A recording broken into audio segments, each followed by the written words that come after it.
All right. Hi, Thomas. Hi. Thanks for coming in today. Appreciate it. So we were talking a little bit in our last session, but let's just bring it back up again. So it was when you were having a really strong feeling or reaction to something that had happened. And I'll give you a moment to kind of remember what we were talking about last time.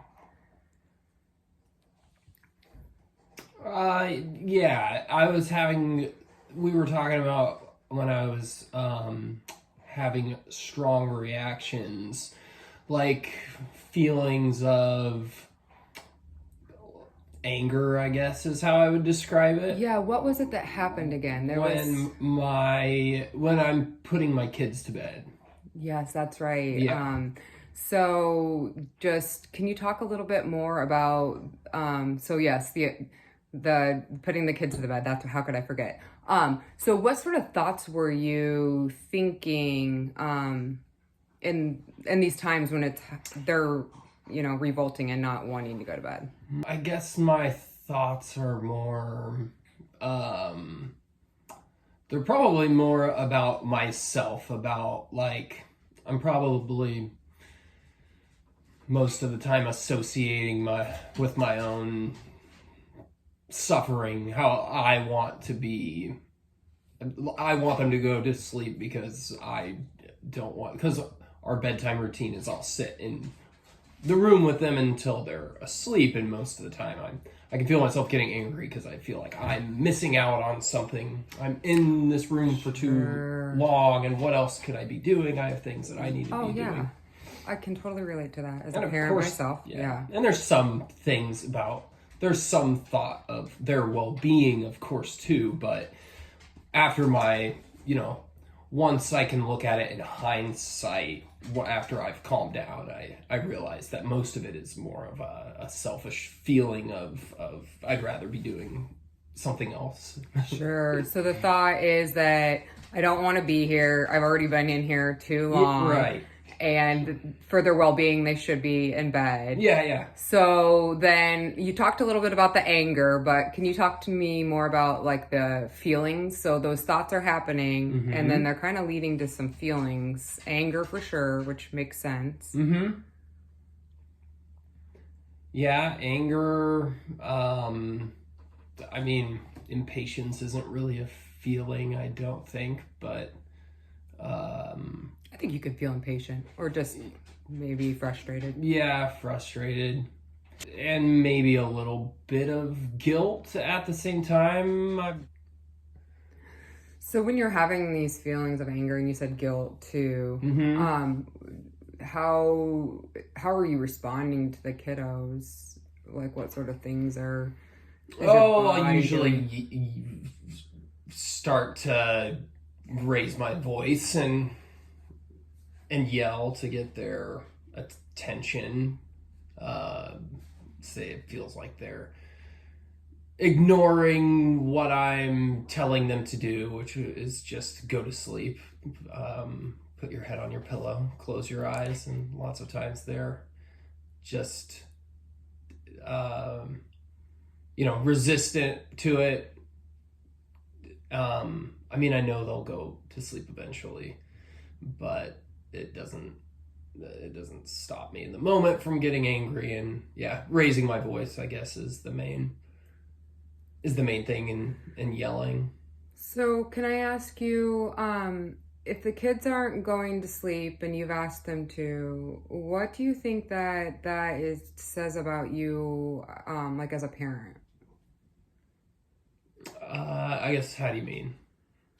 Like what would you say maybe to another person that was having the same struggles where they couldn't, and maybe not, because a lot of times people are kinder to others, but like what kind of things would be true about you, do you think, if you're someone who is struggling to get their kiddos to go to bed when it's time to go to bed?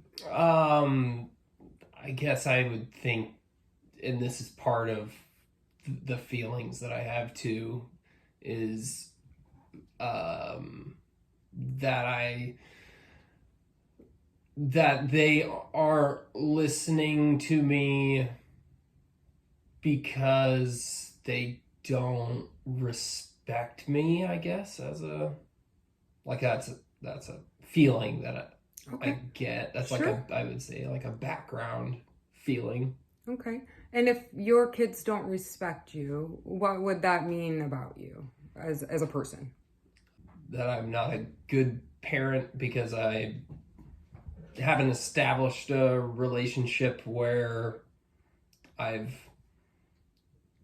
established myself as like the the stereotypical head of the household, and you should do what I say and when I say it.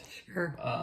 That kind of stereotype, which I don't even believe in, but I still it doesn't stop me from falling into like Sure. a trap of feeling like I've maybe done something wrong parenting wise. I'm glad you said that because I was just going to say, do you have any evidence besides this bedtime battle that you aren't a good parent? No, I don't think there's anything that I could. I don't think there's anything concrete that I could point to that would say, you know, That you're I'm not a a good parent. bad Okay. parent. Yeah. So I'm going to ask you the reverse. Do you have any evidence that you're a good parent? I think what is a good parent? I think I have a more What's a good parent to you? good parent to me is probably more simple. Just are you there for your kids emotionally? Are you Yeah. physically Yeah. around and present Oh my for gosh, them when yes. they need it? And would you say you do those things for your children? Yes. I mean, Okay. that's. I mean, I sit in their room, or me and my partner sit in their room to put them to bed every night. So I mean, that's evidence Yeah. that we are A lot of fitting parents wouldn't that do that. definition of good Yeah. parenting. Yeah. So sounds like while it's frustrating and that you do maybe get angry and raise your voice, you don't have a whole lot of evidence that you are not a good parent. So, do you think perhaps that your thoughts, because remember now we were talking originally about bedtime, Mm-hmm. and your thoughts were that your kids should be going to bed. Well, one, you're missing out on things, which is, I get that too. Mm-hmm. But that ultimately a good parent, and I'm paraphrasing, let me know if I'm wrong, would be able to get their kids to go to bed. Mm-hmm. But you've just kind of shown me that you are a good parent. So could there be another explanation for why your kids aren't going to bed other than that you're not a good parent?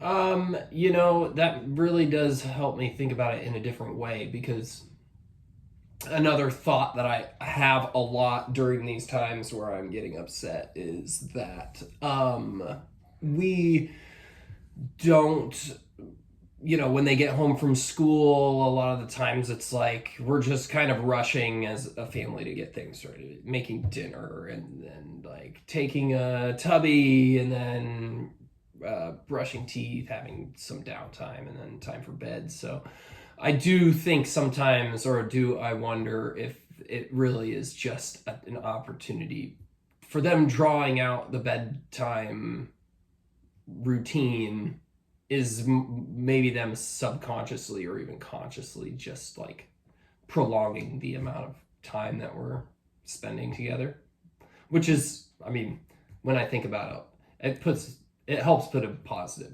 spin on it and helps me not like think about it as such a negative. It gets me out of my headspace of it feeling like I'm being treated unfairly somehow, or I could reframe it and be like, oh no, you can reframe this as, this could actually be just positive time that you're spending with your kids. I think so too. That's a really good point. You offered another explanation of their misbehavior other than you being a bad parent. Yes. Then also with an understanding that kids just might need more connection with you. Yeah. And that they are just kids. Yeah. So I think that's really great. Well, before you come in next time, I'm going to throw out this homework assignment. Let me know if you think that this is something that would be helpful.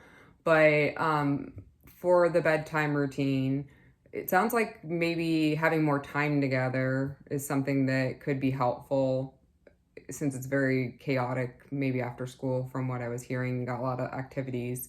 What if you built in a little more connection time at the front end of the bedtime routine?